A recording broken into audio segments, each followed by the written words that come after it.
Madam President. The senator from New Jersey. I ask unanimous consent that the quorum call be vitiated. Without objection. Morning business is closed. Under the previous order, the Senate will proceed to the consideration of H.R. 4, which the clerk will report. Calendar number 16, H.R. 4, an act to repeal the expansion of information reporting requirements for payments of $600 or more to corporations and for other purposes. Madam President. Senator from New Jersey. Madam President, first I ask unanimous consent that the following staff of the Finance Committee be allowed on the Senate floor for the duration of the debate on H.R. 4, Andrew Fishburne and Eric Roberts. Without objection. Madam President, I rise to call up Amendment 284, which is co-sponsored by Senators Kerry and Rockefeller, which is at the desk, and ask for its immediate consideration. The clerk will report.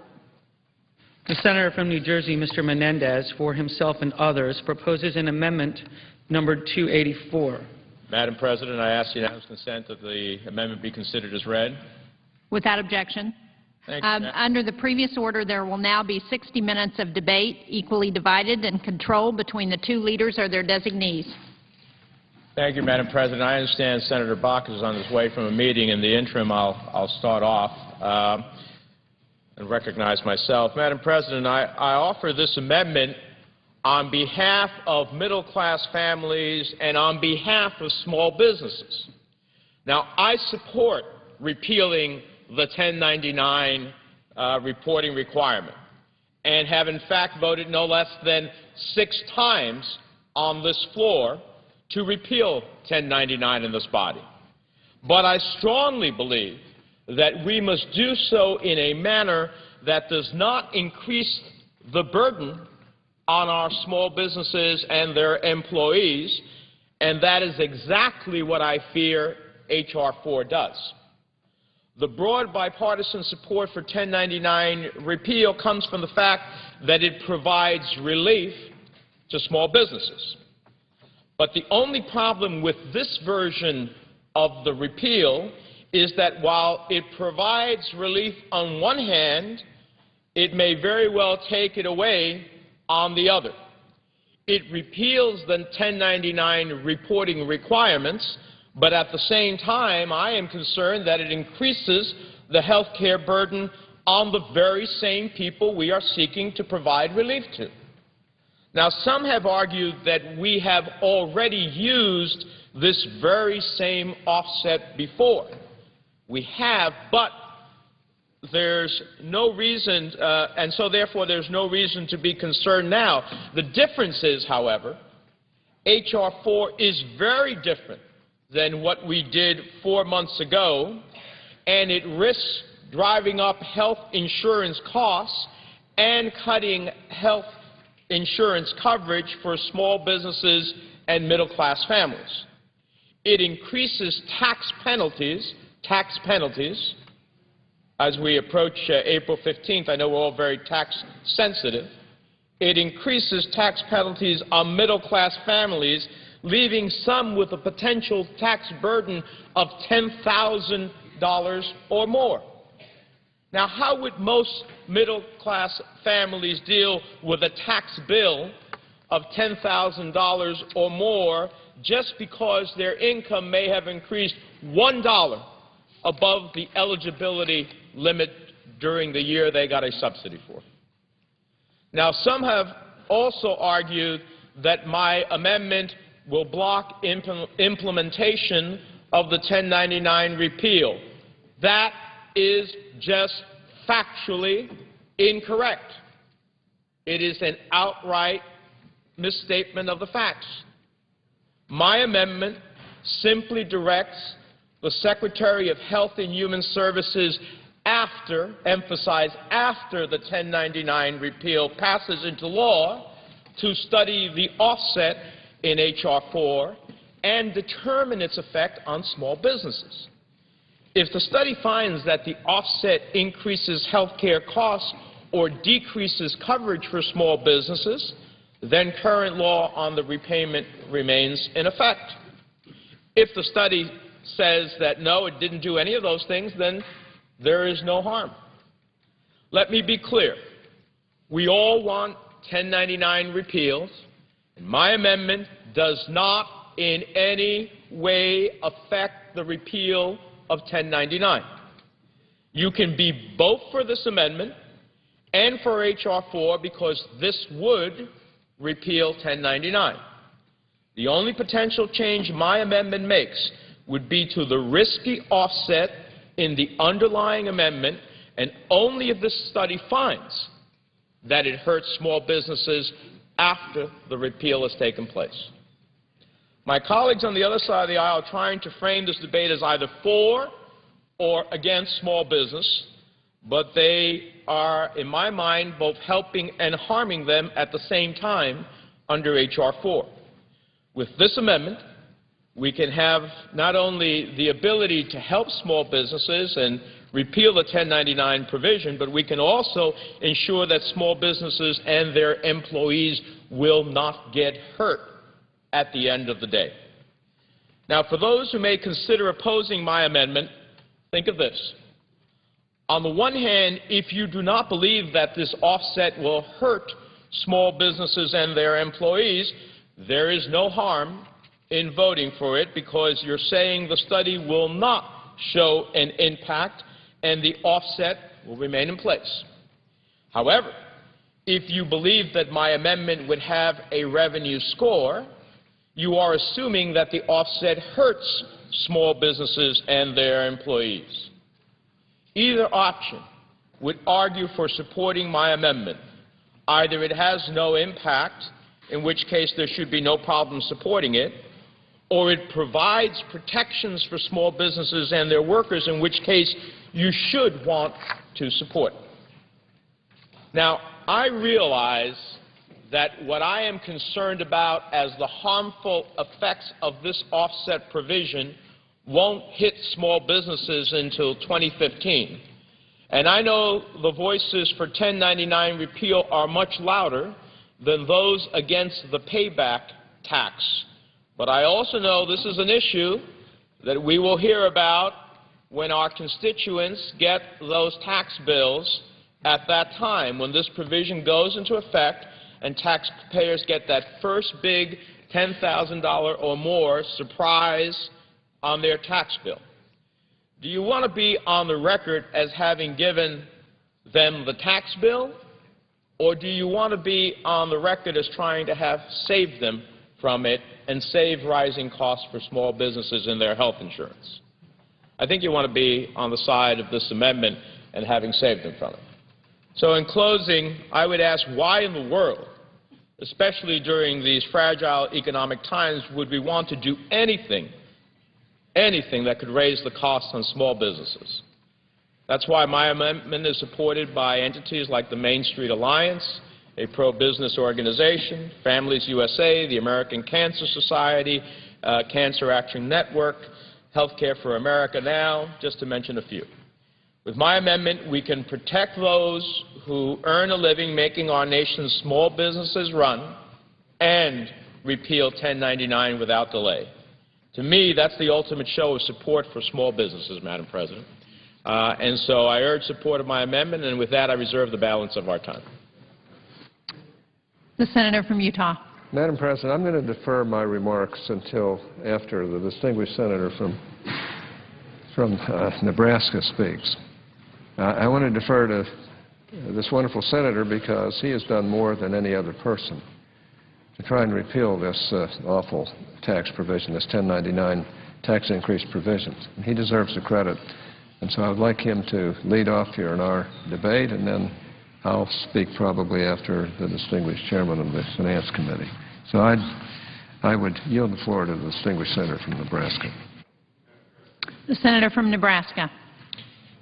Madam President, I wish to start today by thanking the distinguished senator from Utah for this courtesy. I appreciate it immensely. It's been a bit of a long and tortured process to get here today, and so I really appreciate the opportunity to speak first. All of us, Madam President, work across our states. I think of communities like Kearney, Nebraska, Scottsbluff, Nebraska. I walk those streets often, whether it's a parade or just calling on people, and I'm struck by the number of small businesses that fill the storefronts in communities all across Nebraska. These businesses are the heart and soul of the community. They contribute to the Little League. They give high school students their first jobs. They ask, how are the kids doing when you stop in to see them? They symbolize what it truly means to be a community. They also symbolize the single most powerful job-creating force in our world.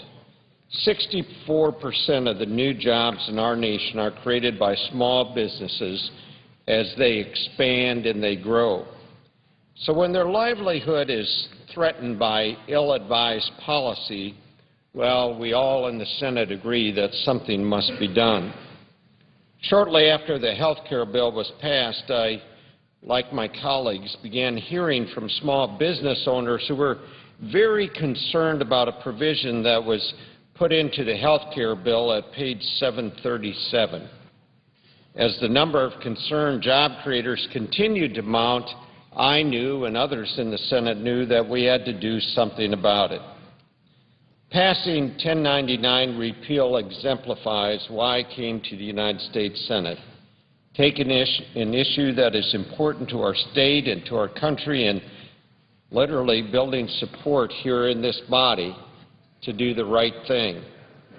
I won't deny that there have been some frustrations along the way. I certainly didn't expect to have to present the legislation 7 times to get to the finish line, but I will also say it's been well worth the effort, and I could not be more pleased by the bipartisan support that is built in this effort.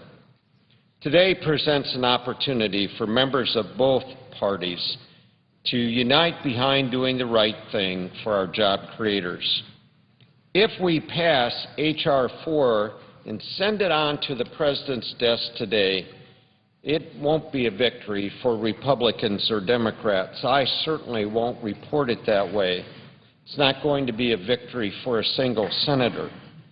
But it will be a victory for millions of small business owners who have been begging us to do something about this provision for a long time now, and it will be a victory for common sense.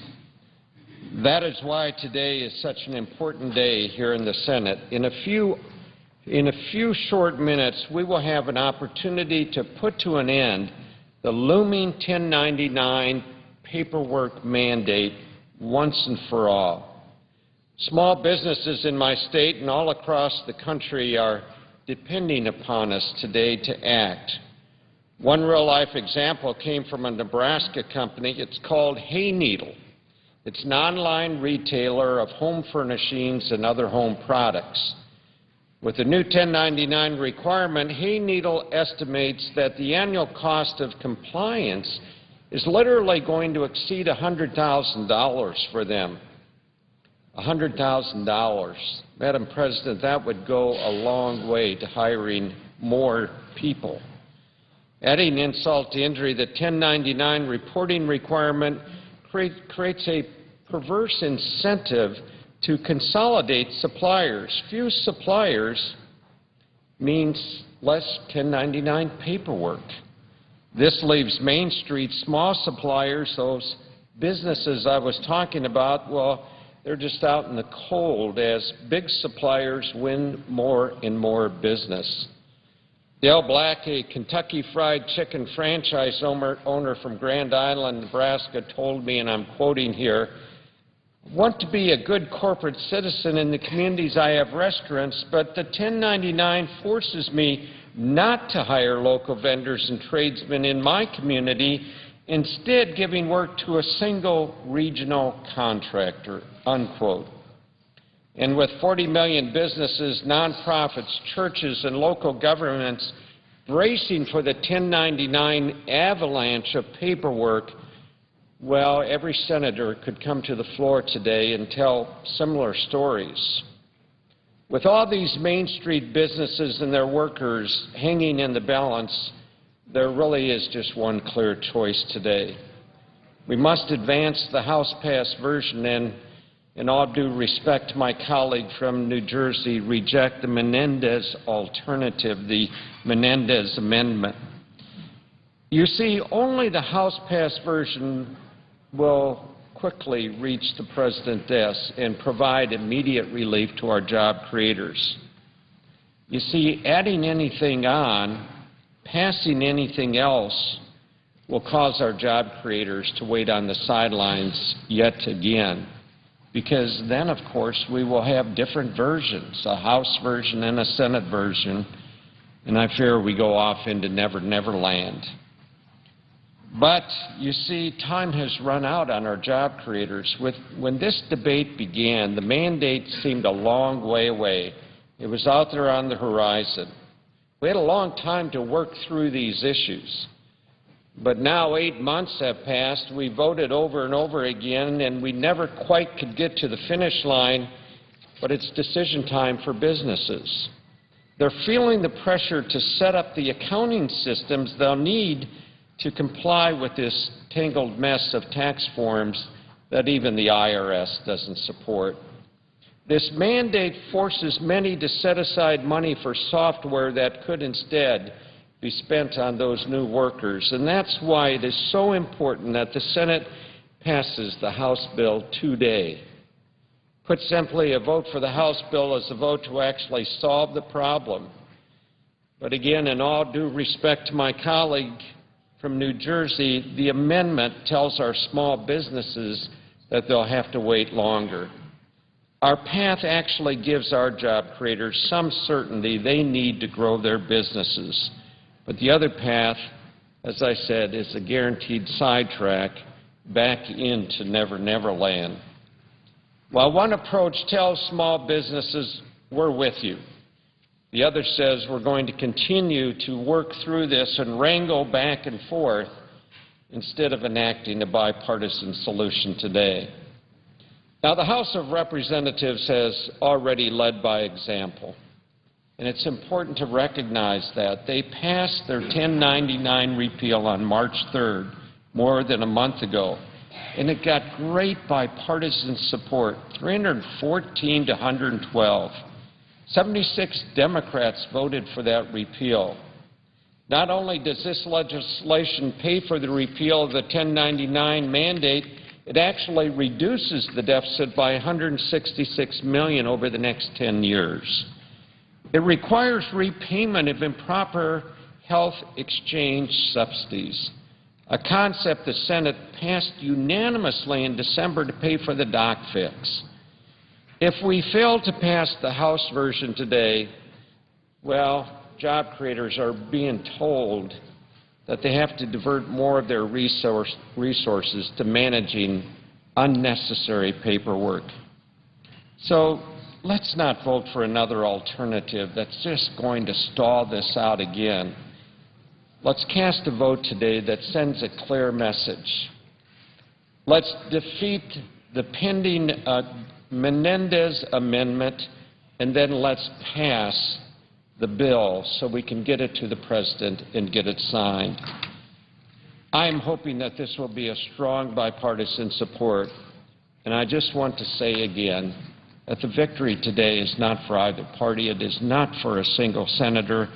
It is for the job creators who are depending on our action today. Thank you, Madam President. I yield the floor. Madam President. Senator from Montana.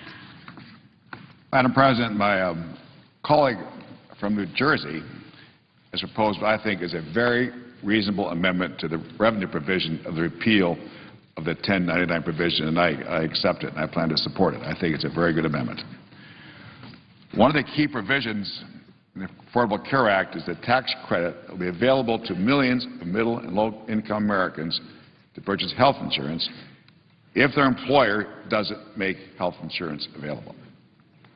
That's a credit that goes to middle and low-income Americans. The provision that will pay for 1099 repeal will increase the amount that many Americans will have to pay at the end of the year if they receive a credit to purchase their health insurance and their income ends up being higher than the income on which their credit was based. I share Senator Menendez's concern that this is going to cause an undue problem, undue burden. This could increase premiums that people pay on their health insurance or reduce the benefits of their health insurance coverage, especially in the small business community, and he believes that his amendment would reverse the provision, and it does in fact do that, reverses this provision, if the HHS Secretary determines that it will increase premiums or if it will reduce coverage, that is, the health insurance coverage for small businesses. The 1099 repeal is all about small businesses. That's primarily why we're going to repeal 1099. But we don't want to turn around and hurt small businesses in the same bill. And there's a real possibility that that would happen with just straight repeal without the Menendez perfecting amendment. So I urge my colleagues to join me in supporting the Menendez amendment.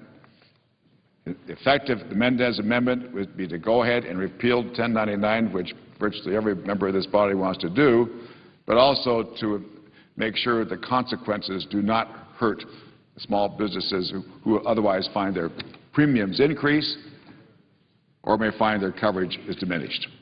And Senator Menendez very wisely anticipates that potential problem with his amendment by essentially providing that the increase would not occur as in premiums, and that is, the 1099 repeal would not occur if the HHS Secretary determines that it will increase premiums or also reduce coverage for small businesses. So I urge my colleagues to support the Menendez amendment.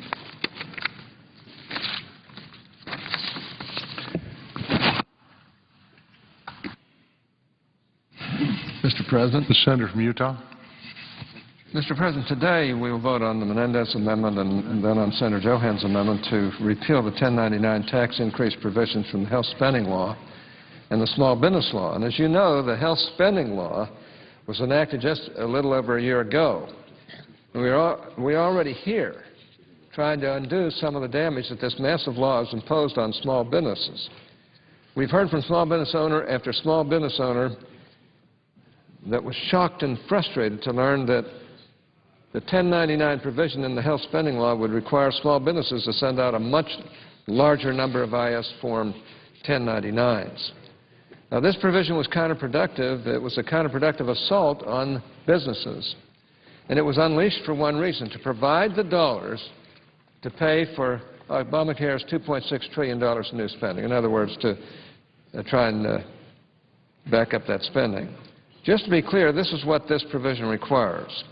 Starting on January 1st, 2012, if a business pays at least $600 in total in 1 year to a single payee, that business must send an IRS Form 1099 to the IRS as well as to that payee. Since businesses frequently pay at least $600 in 1 year to all kinds of different payees, this means that the health spending law has created an enormous paperwork burden on our businesses, including many small businesses. This is exactly the kind of burden that small businesses do not need to face at this time, when we are still facing unemployment at 8.8%, and small businesses create 70% of new jobs in this country. The National Federation of Independent Businesses, whose membership is made up of small businesses, hit the nail on the head in its April 4th, 2011 letter about this provision. This is what they had to say, quote, "We are writing to urge you to support H.R. 4, the Comprehensive 1099 Taxpayer Protection and Repayment of Exchange Subsidy Overpayments Act of 2011, and to oppose the Menendez Amendment. Passing H.R. 4 without any amendments is the best way to finally repeal the expanded Form 1099 requirements included in the Patient Protection and Affordable Care Act. Tax paperwork and compliance are already major expenses for small businesses, and the new reporting requirements included in PPACA will substantially increase these costs. The new paperwork mandate will require businesses to track and report to the IRS most business-to-business transactions above $600 in a calendar year.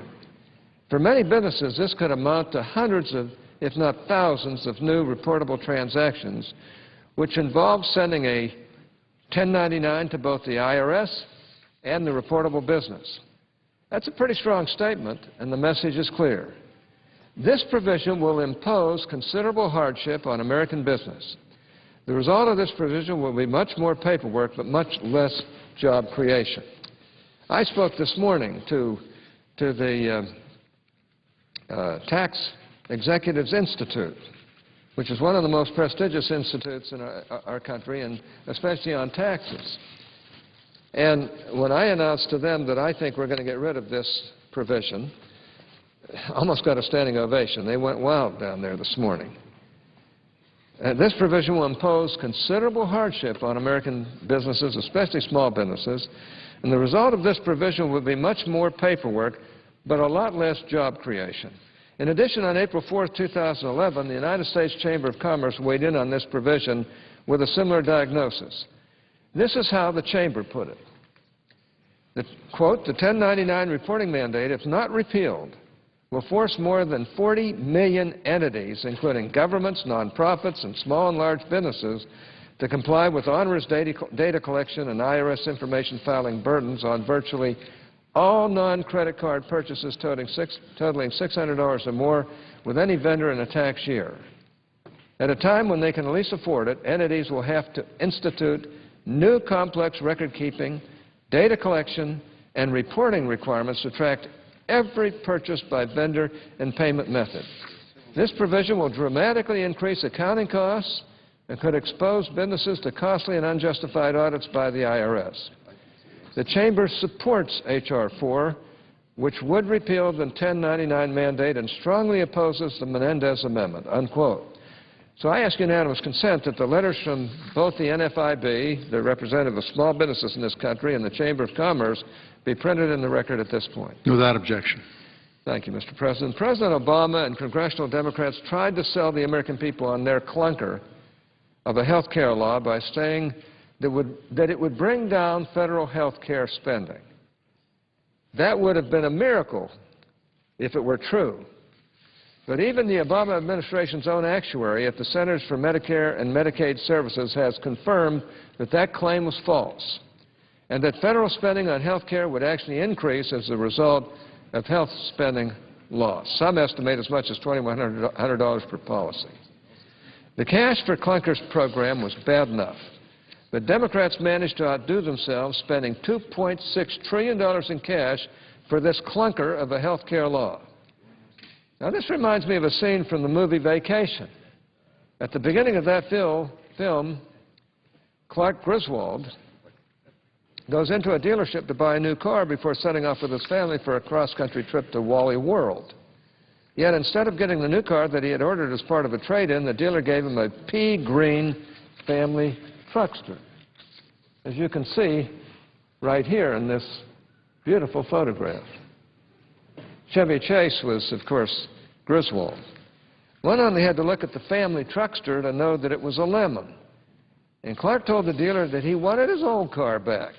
Unfortunately for Clark, or the actor in this case, his old car was crushed before he could get it back. You can imagine the consternation on Chevy Chase's face. You can see the family truckster in this car behind me. There it is, with Chevy standing on top, as Clark Griswold. Clark's experience with the family truckster is a metaphor for Americans' experience with Obamacare. Our nation's health care system might have needed some work, there's no question about that, but the vast majority of Americans were satisfied with their health care. Yet Democrats gave Americans Obamacare, which, like the family truckster here, is a true jalopy, and they did their best to crush our former health care system before we could stop them.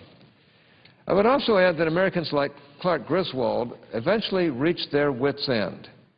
The Tea Party, the gubernatorial elections in New Jersey and Virginia, the election of my colleague, the junior senator from Massachusetts, all of these actions were the result of Americans standing up and letting it be known that they were sick and tired of Washington recklessly spending their money and recklessly regulating, and they were not going to take it anymore.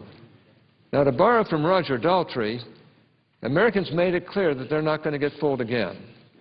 But that did not stop the Democrats from trying. At the time the health spending law was being enacted, President Obama and congressional Democrats were raising taxes to make it appear that they were partially paying for the $2.6 trillion in new spending contained in the partisan health spending law. When Democrats say that this health law saved money, you should ask yourself this. If the law was actually going to reduce federal spending on health care, would these massive tax increases have been necessary? In the end, Obamacare was more of the same, a tax and spend law that vastly increased the size of an already bloated federal government. President Obama and congressional Democrats should not have raised taxes and cut Medicare to fund a new entitlement program, an unsustainable entitlement program. After all, the three largest entitlement programs, Social Security, Medicare, and Medicaid, are already headed for a fiscal crisis. To create a fourth massive entitlement program when these three entitlement programs were already going broke was fiscal insanity. Now, that's one reason why we need to repeal the health spending bill in its entirety and start over. Senator Johanns' amendment to repeal the 1099 provisions in the health spending law and small business law is a good first step in getting rid of the partisan health spending bill entirely. I think a lot of people, including some members of Congress that voted for the small business bill last year, were surprised to learn that Congress enacted a second 1099 provision last year. This is separate and apart from the 1099 provision enacted in the partisan health spending law. This new 1099 provision was enacted as a part of the small business law last year. I voted against it. And by the way, this provision is already in effect since it applies to payments made on or after January 1st of this year. This 1099 provision causes landlords that aren't even actively engaged in the rental real estate business to send in a Form 1099 to the IRS. It's required when they pay more than $600 in 1 year to a vendor for goods or services. For example, suppose a landlord spends more than $600 over the course of a year at a home improvement store. That landlord must fill out a Form 1099 and send it to the IRS as well as the provider of goods or services. In addition, that landlord must track down the vendor's taxpayer identification number, which is not necessarily an easy task to do. This law creates a large and unexpected paperwork burden on these landlords. And with the real estate market struggling, we should not be imposing new paperwork burdens on landlords, which only hurt the real estate industry even more. I urge my colleagues to vote yes on Senator Johanns' amendment, vote no on the Menendez amendment. Like I said, Senator Johanns' amendment is a down payment on total repeal of the onerous health care law that over time will wreck our nation's health care system and lead to an explosion of new federal spending. So I urge my colleagues to vote no on Senator Menendez's amendment. And I want to personally pay tribute to my colleague from Nebraska for his indefatigable efforts in trying to repeal these terrible paperwork burdens that nobody's going to look at anyway, that really aren't going to make any difference and are just going to cost an arm and a leg over time. I just want to thank him for all the hard work that he's done. He deserves a great deal of credit for continuing to fight these battles, and I hope that he will clearly, I hope that all of us on the floor will get rid of this monstrosity here today and hopefully work together to try and straighten out what really is a very bad bill in Obamacare. Mr. President, I reserve the balance of my time. Mr. President. Senator from Montana. Mr. President, I ask how much time is remaining each side? Majority controls 19.5 minutes. The minority controls 8 minutes. Thank you. Mr. President, I first want to correct the record. I stated earlier that the Menendez provision, if it's triggered, then 1099 repeal won't go into effect. That is not correct. What I meant to say is that if the Menendez provision is triggered, then the new true-up rules in H.R. 4 won't go into effect. That's an important distinction because no matter what the result of the HHS study might be, 1099 will, in fact, be repealed. That's the main point. I commend all senators, including Senator Johanns and others who want to repeal 1099. I think that's very much the view of this body. I myself firmly want to repeal 1099, but I also think that the revision offered by Senator Menendez is an improvement upon the repeal, even though repeal will actually go into effect. Mr. President, I might just also say that there are a lot of statistics bandied about the effect of the health care reform, but a Fidelity company does an analysis of how much it costs people age 65 and older to pay for their health care. That's their cost, their premium cost, as well as their insurance costs and out-of-pocket costs. And Fidelity company has just concluded recently, in the last, I think, week or so, that as a consequence of health care reform, the number of dollars that seniors will have to pay for health care is actually going to be lower. Not higher, but lower than what otherwise it would be on account of the passage of that bill. I might say also, Mr. President, that I want to say a couple of words about the budget proposal offered by the House, of the Ryan budget proposal. It's important for people to know what's in that budget. What's in it, basically? Well, let me tell you. That budget cuts $2.2 trillion in health care costs over 10 years. $2.2 trillion in cuts in health care costs over 2 years. It repeals health care reform. That's what the Ryan resolution does. His budget resolution repeals health care reform. What else does it do? It dismantles Medicare. It dismantles Medicare as we know it. Mr. President, health care reform extends the life of the Medicare Trust Fund by another 12 years.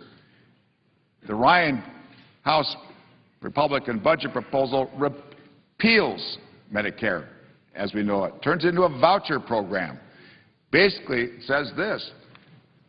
There have been reports that it costs about $15,000 to pay for seniors under Medicare a year. There have been reports that the Ryan proposal says, we're just going to give people $6,000 and give it to a health insurance company. First of all, that's a big cut, 15 down to 6. Second, it's to a health insurance company. So the net effect of the Ryan proposal is very simple.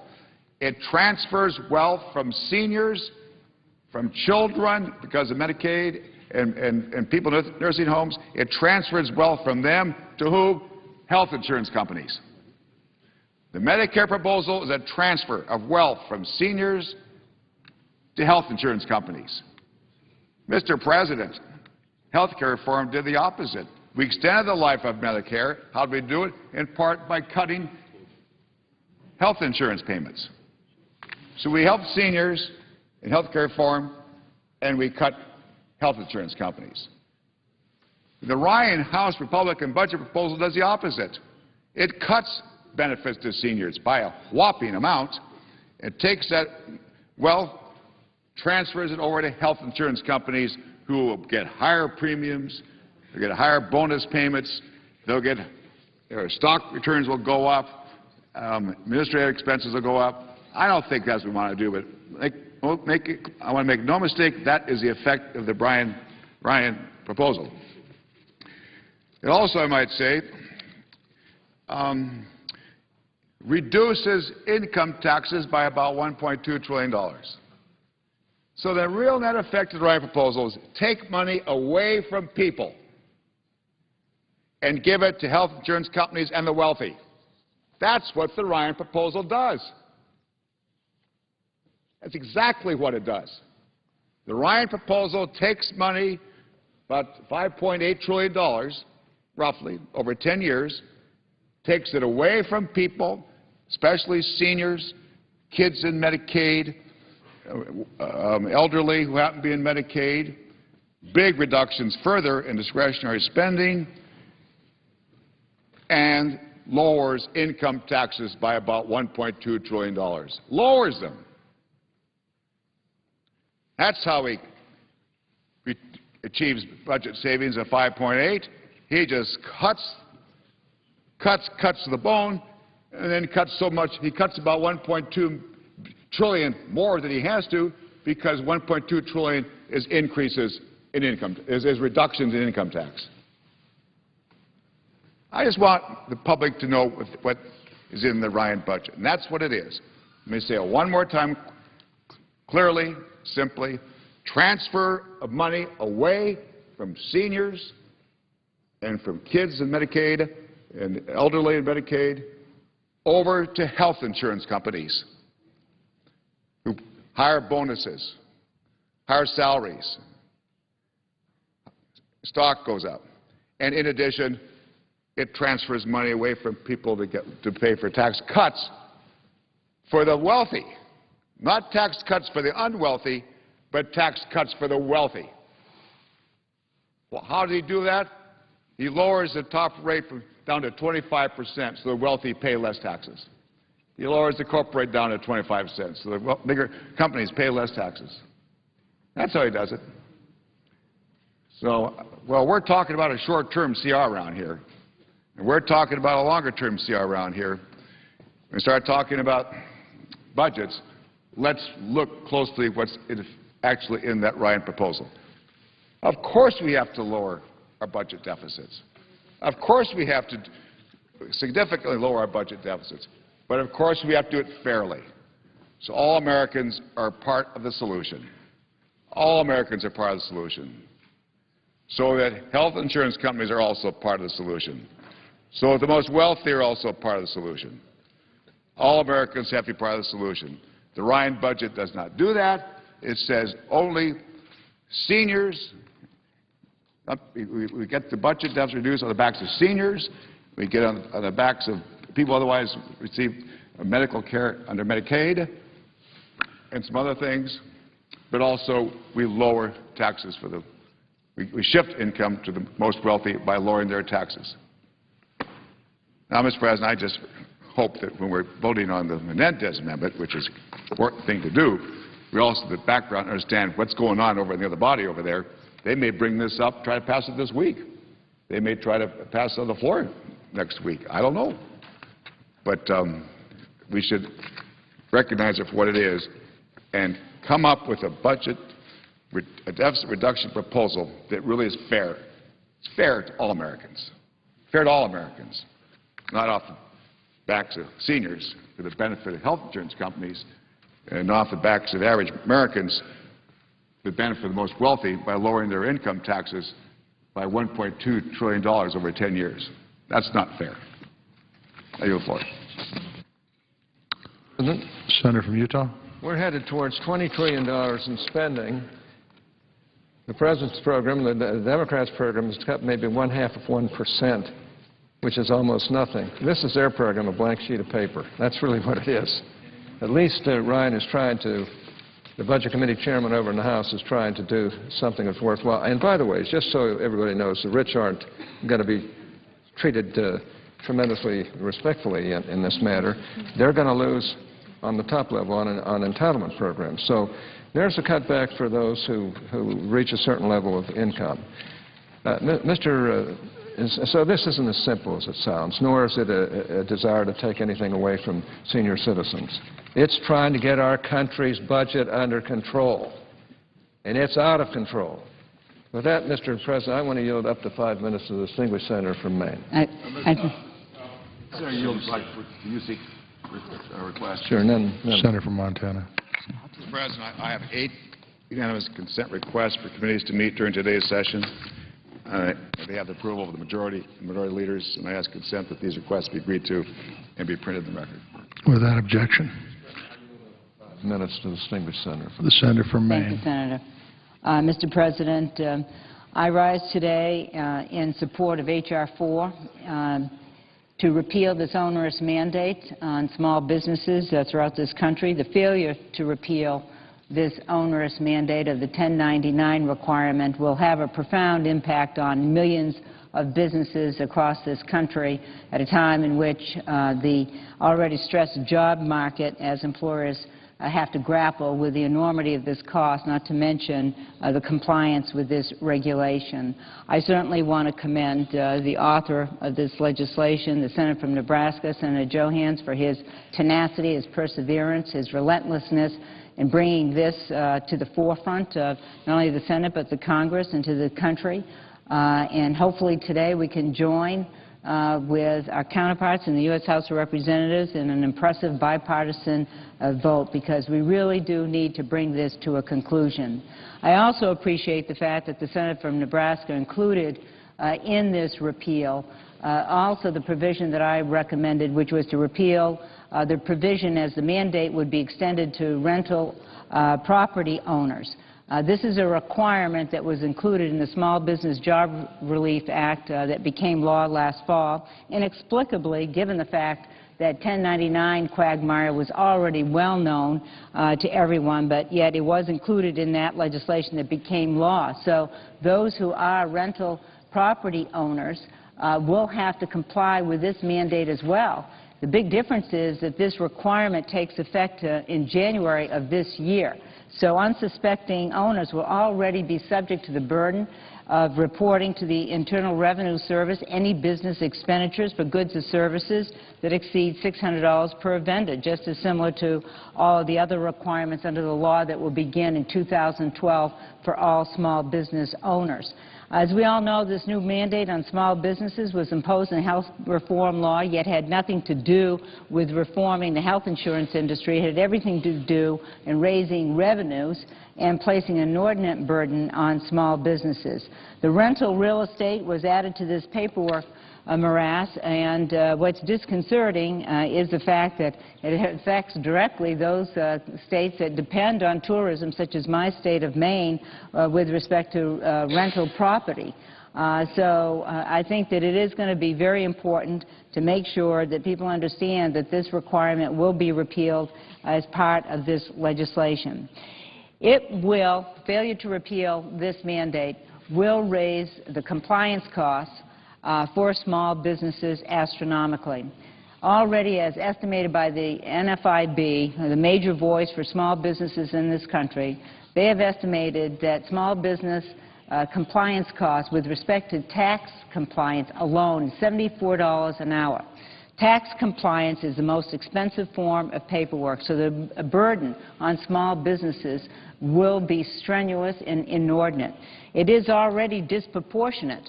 Their costs are 67% higher than larger firms. So there's no question, given the ubiquitous nature of this requirement, that small businesses all across this country will come under the weight of these very stringent regulations with having to submit 1099 forms. In fact, I was talking to an individual the other day who heads up an organization which has 1,650 members. And what did he say? He said every one of his members will have to file anywhere from 200 to 600 forms every day. That's 200 to 600 forms on a daily basis. They didn't want to talk about taxes. They didn't want to talk about anything else. They wanted to talk about whether or not we were going to repeal the 1099 requirement. That's why there's so much support for this repeal, Mr. President. It's why it's so important during these difficult economic times that we have to avoid imposing any tough regulations on our small business owners.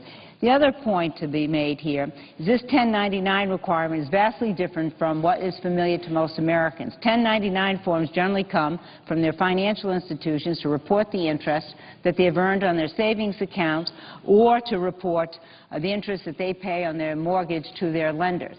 Now that requirement is specific to make sure that they report directly their tax liability on the income earned in that specific tax year. Now we're reverting to a very different form by requiring businesses to report in the aggregate all of their expenditures of goods and services to any vendor. That's a very different requirement. My concern is, Mr. President, one that has not been widely discussed. But the fact is, by doing so, by making this conversion, how we use 1099 forms, is essentially putting in place an infrastructure, a system for value-added tax by requiring businesses to report all of this information. So you could essentially have a system in place where you could have a functioning value-added tax by taking the next step based on the information that is already required to be submitted by this requirement. It is urgent that we repeal this mandate. It's important to send that message, and it's important to repeal this mandate in its entirety. I yield the floor, Mr. President. Who yields time? Mr. Remains to both sides. Yeah, Senator Pinto has 1 minute and 20 seconds. The majority has 11 minutes. I reserve the balance of my time. Mr. President. Senator from New Jersey. Mr. President, I know that we often read that Democrats and Republicans can't agree. Well, here's a news flash. We agree on repealing 1099. And I've listened to my three distinguished colleagues spend a lot of their time talking about repeal of 1099, and we absolutely agree. I myself have voted 6 times to do that. So that's not an issue. What is an issue, and my distinguished colleague from Nebraska, who I've worked with before and passing some important legislation, I have a great deal of respect for him, he talked about a victory for small business. I agree. But I want a total victory for small business. And a total victory for small business is not repealing 1099 and then giving them a bigger tax bill to their employees or raising the cost of insurance for that small business. A real victory is an opportunity to make sure we repeal 1099. My amendment clearly has 1099 repeal going forward, but then does a study that says, you know, if small businesses are going to face higher costs or their employees are going to face a $10,000 tax bill, well, then that part of it shouldn't proceed. Now, if I'm wrong, nothing will happen. The study will come. They'll say, no, small business isn't going to have an increase. No, taxpayers aren't going to get a surprise tax bill. The repeal will have already gone through, and there's no foul, no harm. But if I'm right, then voting against my amendment is voting for a tax bill for middle-class families, voting to increase insurance on small businesses. Now, the issue about going quickly to the President. First of all, this is a priority, so if we pass this, this is not, as has been suggested, an alternative. It's just a single amendment to the existing bill on a provision that allows the repeal to go through but make sure that small businesses and individuals don't get higher costs. That can go to the House. The House can pass it, send it to the President. Away we go. We don't have a problem. Now, helping small businesses by reducing their paperwork while at the same time driving up health care for small businesses is simply not good policy. Now, in all fairness, I didn't hear voices rise up when this bill was being delayed over the last week by some of my Republican colleagues trying to get their amendments considered. And those amendments were extraneous to small business. So we either have a double standard here or a desperate attempt to defeat what I think is a good amendment. The House could have taken up the amendment H.R. 4, passed it into law by now. So it's not, I think it's somewhat disingenuous to have an argument that says we can't afford one amendment to proceed on this bill when our colleagues at the beginning of this Congress made a big production about a full debate and an open amendment process on all things considered on the Senate floor. But when there is one amendment that is meant to protect taxpayers and small businesses, oh no, that's going to create an inordinate delay after we had well over a week of delays by Republican colleagues seeking extraneous amendments to a small business bill. Please. Now, I love Senator Hatch's jalopy. I remember that movie. Took my family to see it. But the worst jalopy would be taking away 1099 and then going ahead and giving small businesses higher costs and a higher tax bill for individuals. That's a real jalopy. That's a lemon. So we have an opportunity to take away and undo and repeal the 1099. My amendment permits that to go forward. But at the same time, make sure small businesses don't get hurt. How will they get hurt? How may they get hurt? Well, a lot of states, for example, are considering whether to combine their small business and individual pools. For states that combine their pools, small businesses could see an increase in premium costs. The healthiest people with little to no health care costs will have the most flexibility in deciding whether to purchase coverage or not, and they may simply pay the mandate penalty versus the potential for a $10,000 to $12,000 tax bill. And with more healthy people opting out of buying insurance, the pool of people who ultimately enroll in the exchanges that would consist of, on average, less healthy individuals, that's going to push up the premiums for everybody else buying insurance in the exchanges, including small businesses and employees. That's only one example. So the other problem is, when you're facing your constituents, I hope you're ready to tell them that through no fault of their own, when they had a job, they lost their job, 6 months into the year, and they faced the fact that they're still over the amount, now they're going to get a $10,000 tax dollar bill. Or, on the contrary, they didn't have a job when they got the subsidy, then they get a job in the middle of the year, and they're $1 over the amount, they're going to face a $10,000 tax bill. Is that what we want to do? Send that type of bill to families? Now, finally, I appreciate hearing Senator Hatch say this is a down payment on total repeal of health care law. Well, you know, if we're going to do that, if that's what this is really all about, this is not about helping small businesses. Helping small business means we repeal 1099 and don't increase their costs and don't send their employees a $10,000 or higher tax bill. So this is about, in my mind, making sure that there's a win-win for small businesses.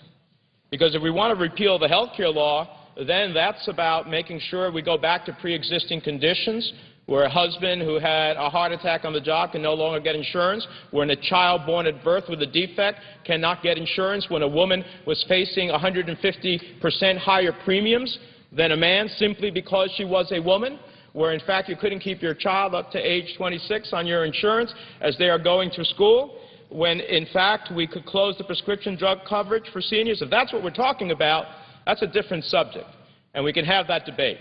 But this debate is about making sure we repeal 1099 and make sure that small businesses don't get higher costs and their employees don't get a tax penalty.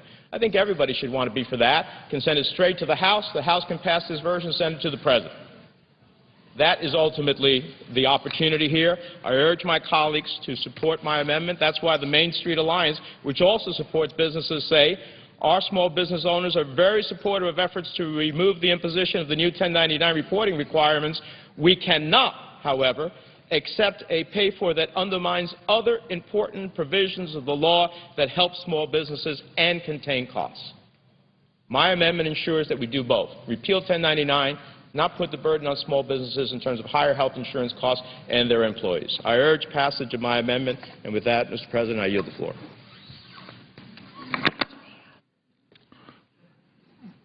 President, The senator from Utah. how much time remains to both sides? A minute and 20. The majority has 3.5. I would ask unanimous consent that I give a minute to the distinguished senator from Nebraska, and then if there's not enough time, that I'd be given sufficient time, up to 2 minutes, with an equivalent amount of time given to the other side to make my closing remarks. Without objection. Thank you. Senator from Nebraska. Again, in all due respect to my colleague from New Jersey, there have been over 200 business groups that have expressed opposition to the Menendez Amendment. That would include the NFIB, the National Association of Manufacturers, the Franchise Association, the Chamber of Commerce.